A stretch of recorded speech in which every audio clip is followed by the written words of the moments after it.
ಬೆಂಗಳೂರಿನಲ್ಲಿ auto gas ಸಿಗದೆ ಚಾಲಕರು ಪರದಾಡುವ ಪರಿಸ್ಥಿತಿ ನಿರ್ಮಾಣ ಆಗ್ಬಿಟ್ಟಿದೆ.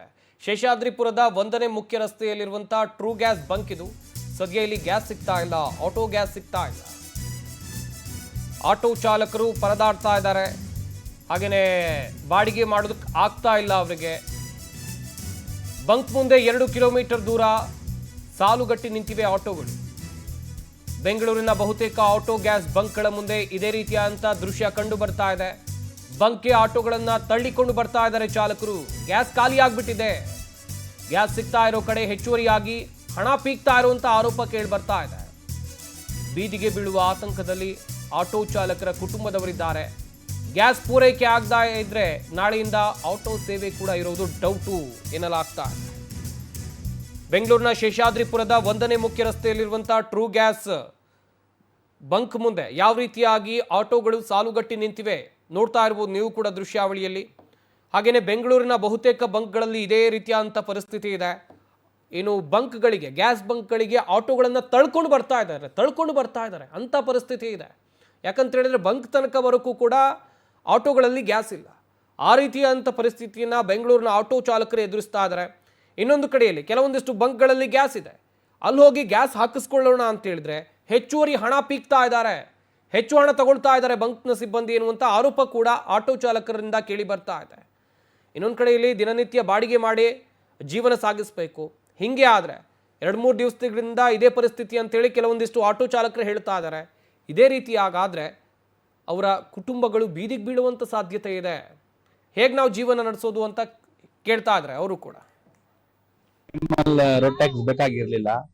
ಆಮೇಲೆ ನಾವು ಆಕ್ಚುಲಿ ನಾವು ಗಾಡಿ ತಗೊಳ್ಳುವಾಗ ಇದು ರೋಡ್ ಟ್ಯಾಕ್ಸ್ ಕಟ್ಟಿರ್ತೀವಿ, ಅದ್ರಲ್ಲೂ ಮತ್ತೆ ರೋಡ್ ಟ್ಯಾಕ್ಸ್ ತಗೊಳ್ತಾರೆ. ಆಮೇಲೆ ನೋಡಿ ಎಲ್ಲಾ ಕಡೆ ನ್ಯೂಸ್ ಅಲ್ಲಿ ಏನೆಲ್ಲ ಹೇಳ್ತಾರೆ, ಎಲ್ಲ ಅವೈಲೇಬಲ್ ಇದೆ ಅಂತ ಫ್ಯೂಲ್. ಬಟ್ ಬಂಕ್ಸ್ ಗಳಲ್ಲೆಲ್ಲ ನೋಡಿ, ನೀವೇ ನೋಡ್ತಾ ಇದೀರಲ್ಲ. ಮತ್ತು ಇಸ್ರೇಲ್ ನಡುವಿನ ಯುದ್ಧ ದಿನೇ ದಿನೇ ತಾರಕಕ್ಕೇರ್ತಾ ಇದೆ. ಈ ನಡುವೆ ಭಾರತಕ್ಕೆ ಬರಬೇಕಾದಂತಹ ಅಥವಾ ಗ್ಯಾಸ್ ಆಗ್ಬೋದು ಅಥವಾ ಪೆಟ್ರೋಲಿಯಂ ಆಗ್ಬೋದು, ಅದರಲ್ಲಿ ಭಾರಿ ಕೊರತೆ ಉಂಟಾಗಿದೆ. ಇದರಿಂದ ಬೆಂಗಳೂರಿನಲ್ಲಿ ಬಹುತೇಕ ಅಂದ್ರೆ ಆಟೋ ಗ್ಯಾಸ್ ಸ್ಟೇಷನ್ಗಳು ಕ್ಲೋಸ್ ಆಗಿರ್ತಕ್ಕಂಥದ್ದು. ಓಪನ್ ಇರ್ತಕ್ಕಂಥ ಕೆಲವೇ ಗ್ಯಾಸ್ ಒಂದು ಸ್ಟೇಷನ್ಗಳಲ್ಲಿ ಅನೇಕ ಒಂದು ಕಿಲೋಮೀಟರ್ ಗಟ್ಟಲೆ ಆಟೋಗಳು ಸಾಲುಗಟ್ಟಿ ನಿಂತಿರ್ತಕ್ಕಂಥದ್ದು. ಈಗ ನಾವು ಬೆಂಗಳೂರಿನ ಶೇಷಾದ್ರಿಪುರಂನ 1ನೇ ಮುಖ್ಯ ರಸ್ತೆಯಲ್ಲಿ ಇರ್ತಕ್ಕಂಥ ಒಂದು ಟ್ರೂ ಗ್ಯಾಸ್ ಬಳಿ ಇದೀವಿ. ಅಲ್ಲಿ ಇರ್ತಕ್ಕಂಥ ಒಂದಷ್ಟು ಜನ ಆಟೋ ಚಾಲಕರನ್ನ ಮಾತಾಡ್ಸೋಣ, ಅವ್ರ ಈ ಬಗ್ಗೆ ಏನ್ ಹೇಳ್ತಾರೆ ಅಂತ. ಸರ್, ಈಗ ಬೆಂಗಳೂರಿನಲ್ಲಿ ಬಹುತೇಕ ಕಡೆ ಆಟೋ ಗ್ಯಾಸ್ ಕ್ಲೋಸ್ ಆಗಿದೆ. ಈಗ ಇಲ್ಲಿರ್ತಕ್ಕಂಥ ಶೇಷಾದ್ರಿಪುರಂ ಟ್ರೂ ಗ್ಯಾಸ್ ಅಲ್ಲಿ ಸಿಗ್ತಾ ಇದೆ. ಈಗ ನೀವು ಎಲ್ಲಿಂದ ಬಂದಿದ್ದೀರಾ, ಎಷ್ಟೊತ್ತಿಗೆ ಬಂದ್ರಿ ಅಂತ?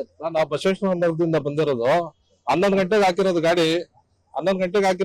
ನಮ್ದು 200 ಗಾಡಿ ಇದ್ದಿದ್ ಲೈನ್ ಅಲ್ಲಿ ನೋಡಿ ಈಗ ಬಂದಿದೀವಿ. 50-90 ರೂಪಾಯಿ ಇದ್ದಿದ್ ಗ್ಯಾಸ್ 120 ರೂಪಾಯಿ ಆಗಿದೆ. ಒಂದೊಂದ್ ಬಗ್ಗಲ್ಲಿ ಒಂದೊಂದ್ ರೇಟ್ ಇದೆ ನೋಡಿ. ಇಲ್ಲಿ 90 ರೂಪಾಯಿ ಇದೆ, ಬಸವನಗರದಲ್ಲಿ 105 ಇದೆ, ಗೊರಗುಂಟೆಪಾಳ್ಯ 120 ಇದೆ, ಫಸ್ಟ್ ಬ್ಲಾಕ್ ಅಲ್ಲಿ 77 ಇದೆ. ಒಂದೊಂದ್ ರೇಟ್ ಇದೆ. ಆಟೋದವರು ಭಾರಿ ಕಷ್ಟ ಆಗಿದೆ ಸರ್. ಸರ್, ಇದು ಹೀಗೆ ಮುಂದುವರೆದ್ರೆ ಪರಿಸ್ಥಿತಿ ಹೇಗಿರ್ಬೋದು? ಯಾಕಂತಂದ್ರೆ ಆಟೋ ಗ್ಯಾಸ್ ಸಿಗಲಿಲ್ಲ ಅಂತಂದ್ರೆ ನಾಳೆಯಿಂದ ಆಟೋಗಳು ರಸ್ತೆಗಿಳಿಯೋದು ಕೂಡ ಡೌಟ್ ಆಗುತ್ತೆ. ಈ ಪರಿಸ್ಥಿತಿನ ಹೇಗೆ?